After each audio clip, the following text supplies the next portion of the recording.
కొబ్బరి పుట్నాలు చట్నీ చేస్తున్నానండి. కొబ్బరి, కొంచెం జీలకర్ర, కొంచెం ఉప్పు, కొంచెం ఆవాలు, ఒక పచ్చిమిర్చి, పుట్నాలు, పుదీనా, కొబ్బరి అండి.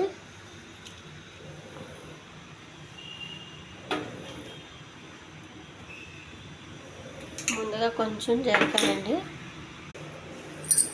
పుదీనా, కొత్తిమీర, పచ్చిమిర్చినండి. ఇవేవి నూనె లేకుండానే చేస్తాను. కొన్ని ఆవాలు, కొంచెం జీలకర్ర, కొద్దిగా దోరగా ఎగించాలండి, మాడకూడదు. మాడితే చేదు వచ్చేస్తుంది, అసలు బాగోదు.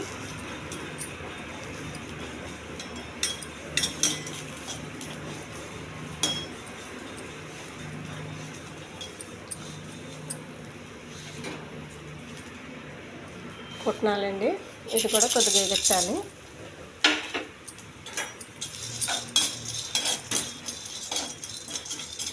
కొంచెం చాలండి, ఎక్కువ ఎగించే అవసరం లేదు. పుట్నాలు సెగ తగిలితే చాలు.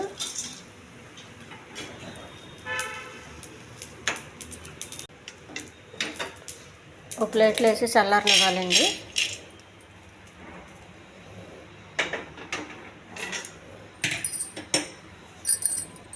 రండి, ఎగిచి పెట్టుకుని ఇవన్నీ వేసేయాలి. చల్లగా అయింది. కారం ఎక్కువ ఉందండి, పచ్చిమిర్చిలో చూసుకుని వేసుకోవాలి మనకు కావలసినంత. చిన్నపిల్లలు ఉంటే తినలేరు కాబట్టి. కొంచెం ఉప్పు అండి సరిపడగా. కొద్దిగా చింతపండు వాటరు. చింతపండు వేసే కన్నా చింతపండు రసం అయితే కొద్ది బాగుంటుందండి. మూత పెట్టేయాలండి.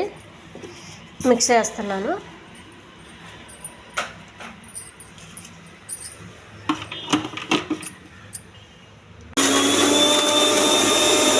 మిక్స్ అయ్యిందండి, తీస్తున్నాను. చట్నీ దీనికి ఏం తాలింపు ఏం అవసరం లేదండి. మనం గిన్నెలో తీసుకుని వడ్డించుకుంటే సరిపోద్ది.